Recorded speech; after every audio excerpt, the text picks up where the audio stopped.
If you've been using Substance 3D Painter without custom inputs, pass-through layers, or anchor points, you're missing out on some of the most powerful parts of the texturing workflow. These 3 overlooked tips that I'm going to show you can completely transform how you build materials, giving you more control and better results. Hey, I'm Pablo, and if you've been learning Substance 3D Painter or want to take your texturing workflow to the next level, this video is for you. I'm going to show you 3 underrated tips that can seriously boost the way that you build or create materials and how you tweak them. And towards the end of the video, I have an extra bonus to help you see things a little bit clearly, and I think that's pretty good. So let's go ahead and start with the first one, which is one of my favorites. Alright, so here we are in Substance 3D Painter, and we already have a texture asset or a prop. And the first tip is to use custom inputs in your effects. So I'm going to open up this dirt, this layer right here that I have highlighted in yellow, and I'm going to hold the Alt key just to go into the mask of this layer. And I'm also going to go into kind of like a solo mode or focus mode, as it is called in Painter, just to show you the type of mask that the custom inputs allow you to have. So basically what I have here is a grunge leaks dirty. So this is just an image that comes with Painter. We're going to use that in a second. Then I have a warp effect that you see how essentially warps these textures. So it just changes things a little bit. And then I have a blur slope that is kind of like adding a little bit of that blurriness, but it maintains some of the sharpness of the original input. So 2 effects and a custom layer here called the grunge leak dirty. So you can follow along if you want, because this one comes with Painter. So again, it might be very subtle, but when it comes to texturing, as I always say, it is all about the subtleties. So if I turn this on and off, you see what this adds is a little bit of dirt and the coloration in some of the areas here of the green plastic of this grenade. And that's exactly what I want to show you. And I'm going to show you the difference as well. So if I go ahead and open up this new layer, let's go ahead and tag it with a purple color so you know which one we're using. We're going to replicate exactly what I have here in terms of the setup. And this is the first tip, right? So I'm going to use a layer that has a very bright color. Don't worry, this is non-destructive. We can change it at any point. I have a black mask and I have a fill layer that currently is sitting at 50% gray. So you can see, let's say 50% of this color. That's it. Now let's go to the textures here and we're going to type leak. And you see we have the different textures that come with Painter. So we're going to use this grunge leak dirty. So let's drag and drop that in there and you'll see immediately the effect, right? Now, I'm going to also change these from UV projection to triplanar so I can, project it from all the different angles. If you don't see this manipulator that allows you to move the texture all around, make sure that you click on this icon here at the top so that you can visualize it. You don't need it, but this allows you to sort of like position this a little bit better. You can also use the rotation and the scale so you can just change how big this projection is or reduce it, that sort of stuff. So I think this is fine. Let's just keep the focus on the actual tip. So we have a black and white image or a grayscale image. You can use absolutely anything that you want, right? So this is pretty good, but it is, it's all over the place. So we can use a little bit of contrast that comes with this, let's call it generator, and we can just play with the balance. So in fact, I think I'm gonna click on the rotation and I'm gonna rotate these leaks so that they feel more vertical. So it makes a bit more sense. There we go. So something like that is fine. Cool. So we now have the effect. Obviously, we can go ahead and change the color, but I'm going to keep the bright pink color just so that you can see the effect a bit more clearly, and then I'll change it. All right. So the next thing I'm going to do is bring in the warp. So I'm going to go to the magic wand here. I'm going to click on filter, and in the filter, I'm going to type warp. So this one right here. Excellent. So now we have this warping effect, right? We can change the intensity of it, and that's all good. But if you see, if I push this a little bit too much, it starts to, degrade the effect of the original image a little bit too much, okay? So this is where the tip comes in handy. You can actually use custom inputs for this warping effect. So if you open up the source parameters, you'll see we have this default noise that you can blur, you can change the balance, maybe let's increase the intensity so you can see more of it. You can change the contrast of that noise, but it's ultimately using just a simple noise to drive the warping effect and obviously affecting anything that is underneath, right? So what I like to do is utilize another grayscale image as the input for this warp effect. So instead of the default noise, we can click on the dropdown and click on custom noise, right? So as soon as we do that, you see everything changes because now we are using a custom noise, but we don't have anything in here yet. And this is just a custom input, so you can put absolutely any image that you want. So I'm going to take something like the grunge leaks and I'm going to drop it in there. And straight away, you see the effect. Still pretty strong, but now we have a completely different noise effect or completely different image that is driving how the warp is affecting anything below, right? So now we can go ahead and change the balance of this. And you see, if I just reduce the balance, hopefully you can see like most of the effect is kind of like concentrated in this area. Let me do it again. See how I'm kind of like spreading that effect? And that helps you create something that is a lot more custom and more interesting than just a warp that applies to absolutely everywhere, right? So let's increase the balance and let's reduce the intensity a little bit. And we can also play with the tiling of that effect. So right now, maybe we have something that is a little bit too small. So I can reduce that tiling effect and we can play with the intensity again.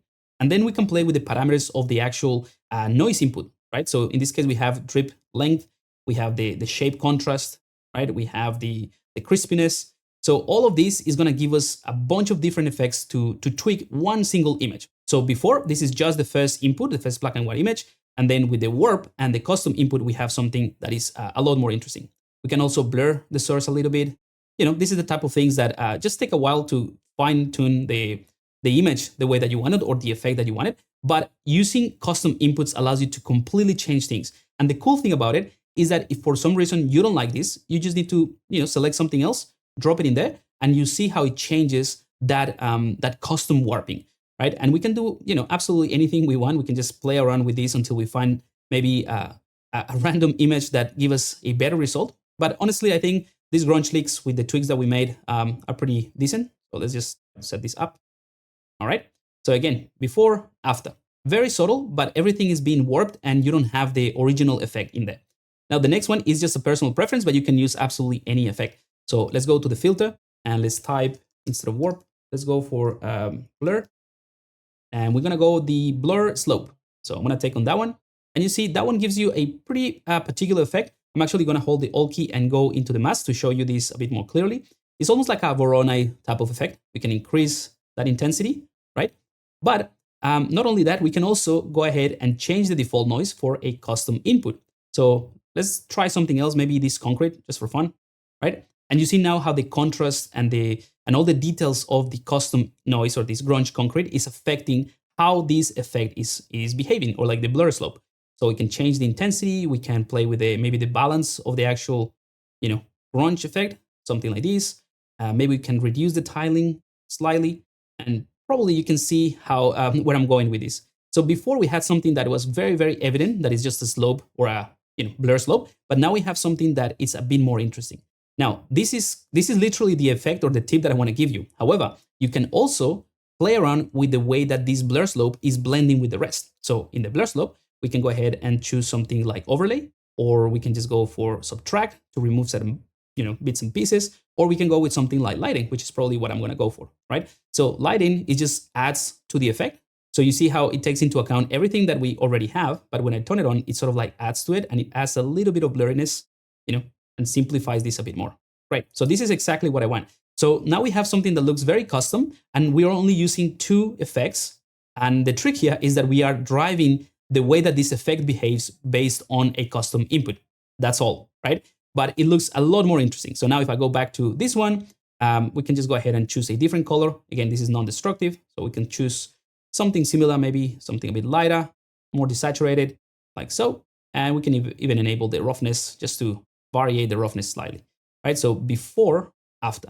So again, this is one of those things that it becomes very, very subtle, but being able to customize these effects and control them by choosing which inputs you're gonna use, it gives you a lot more control, and it makes the texturing workflow, personally, I think, a lot more efficient and more interesting.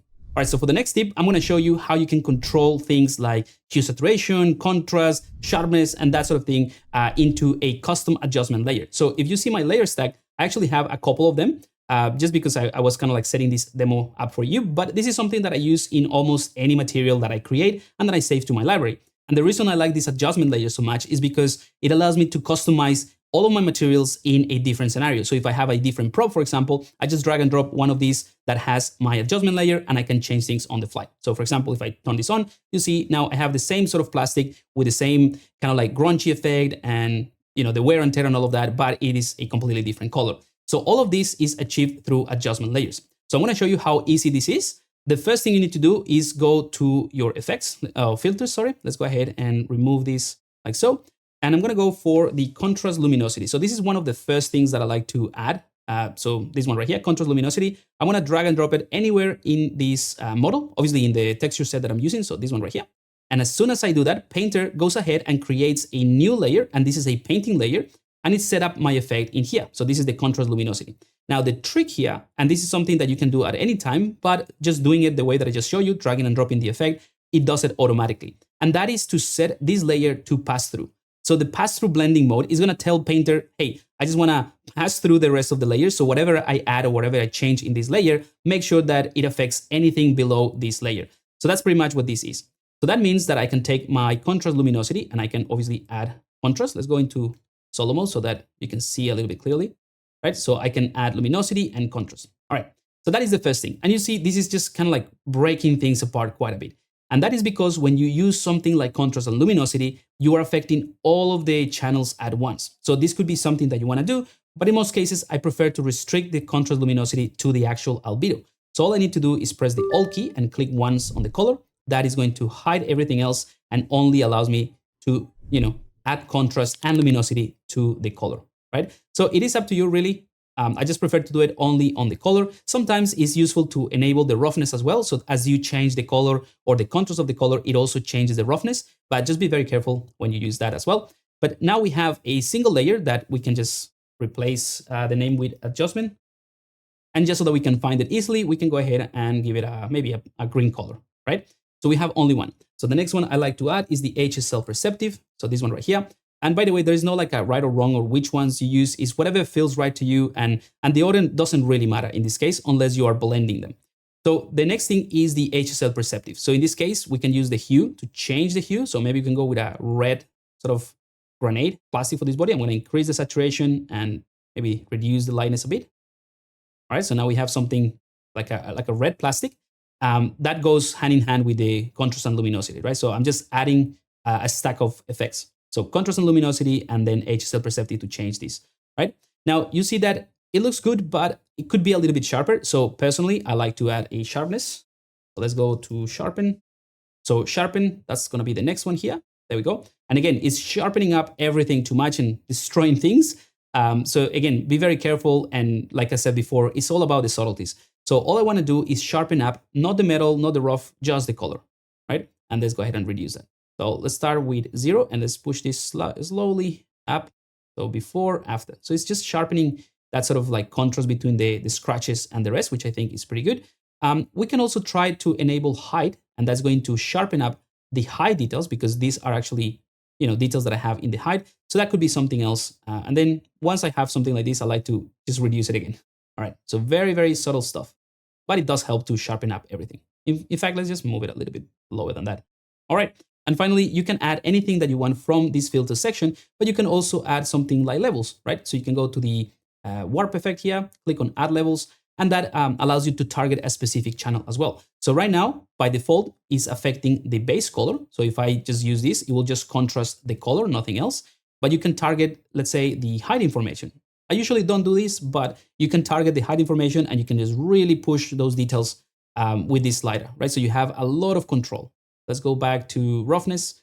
You can do the same thing. You can increase or decrease the roughness so that you have like a very, very shiny metal and some sections of this plastic that feel more like a wet area. So all of that is controlled with a single layer. You don't have to change your material. You don't have to go back and change a bunch of stuff. You have the ability to do it all within one single layer, right? So this is why I think this is such a valuable tip, because it allows you to modify and control the materials the way you want.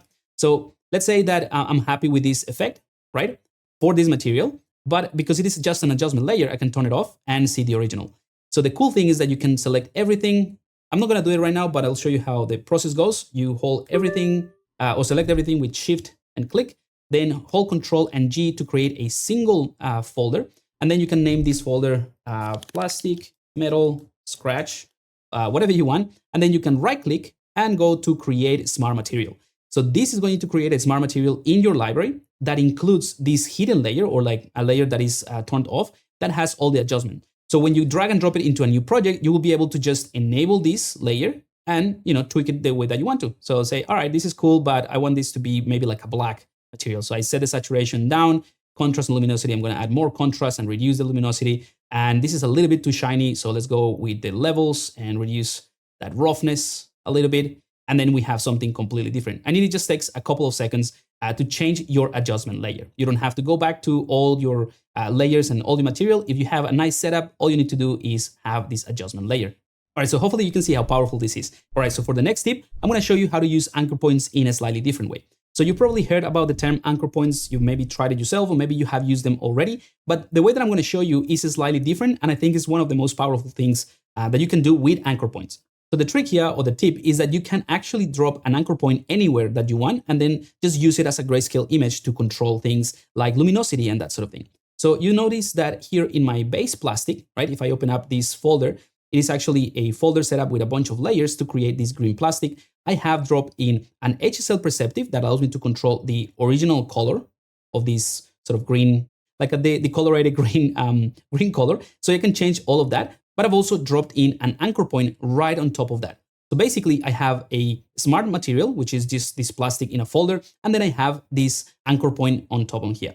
So this is not doing anything or is not affecting anything right now. However, I can create an adjustment layer, just like the tick before. Let's go ahead and do one outside. So painting layer, and let's call this one custom AP, so anchor point. There we go, custom anchor point. All right, so I'm gonna do the first thing as I mentioned in the previous tip, which is set the blending mode to pass through, so it affects everything below it. And the next thing I wanna do is bring in an effect. So let's go for luminosity, or contrast luminosity, and let's drag and drop that in there, right? So all of this is something that you can speed up the process if you just drag and drop in there and you have the same setup. But I just wanted to show you the kind of like the manual setup. Just make sure that it's set to pass through. All right, so if I take the contrast and luminosity, same thing, I can just do what I just showed you before. All right, so let's just reset to default and go into focus mode here so that we can clearly see what this is going to do.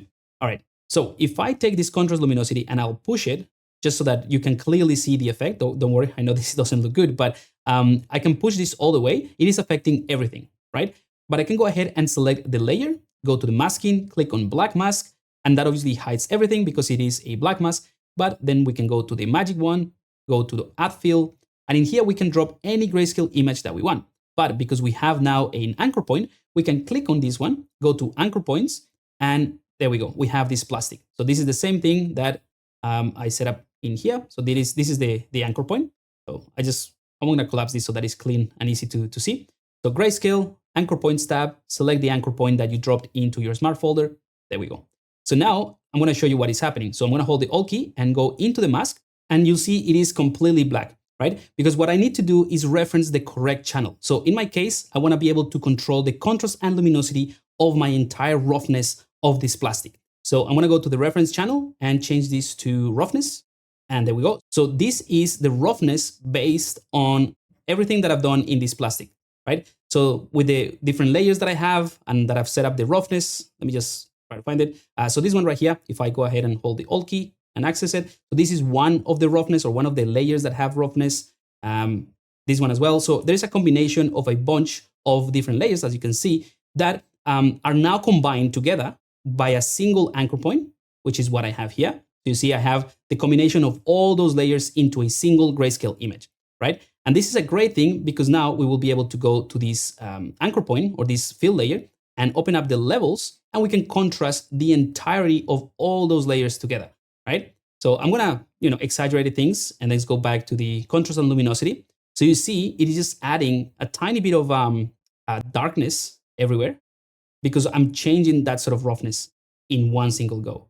So I think this is an extremely valuable workflow. Again, it's all about the subtleties. So being able to add this custom anchor point or this custom layer to adjust the roughness based on something that you already have created, it is one of the most powerful things, I think. And just think about the fact that I'm only showing you a single layer with contrast and luminosity. You can go ahead and do the same thing and drop an anchor point anywhere in your layer stack and use a completely different effect to drive things like the contrast of the hide information only in certain areas, or the colorization, the hue saturation, and that sort of thing.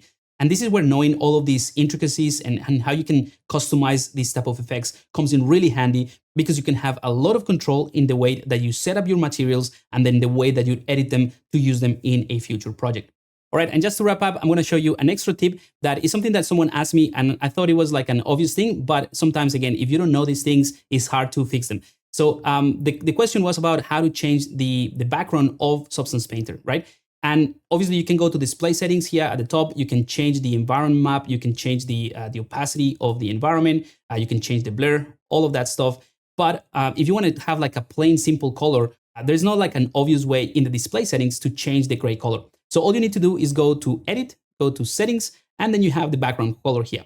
So you have two swatches, so that means that you can have a gradient if you want. So you can click on this swatch and make something extreme like red, and you see it just changes the viewport, right? I personally prefer something really, really plain, something that doesn't distract me from the texturing work. So that's what I choose, like a dark gray, or you can do like a gradient, like you see here. I prefer like kind of like a similar plain gray. But yeah, that's pretty much it. That's all you need to do to change the color of the background in Substance 3D Painter if you don't want to see the environment as well. So I'm going to click OK, and that's it. Now, these 3 tips, I think they are very, very powerful, but they're kind of like fall in the more intermediate to advanced category when you're really getting into the nitty-gritty and refining how you build materials. But if you're just like I said, learning Substance 3D Painter, you want to get into how this software works and all of that, I have another video, and I'm going to put a link to it, which basically draws a comparison between Photoshop and Substance 3D Painter. And that honestly, I think is one of the easiest way to get started and get something going in Substance 3D Painter. If you have some knowledge of Photoshop, I'll show you how easy it is and the comparison of things that you're familiar with in Photoshop and how you can use them in 3D Painter. All right, so that's it for today, and I'll see you in the next video. Peace.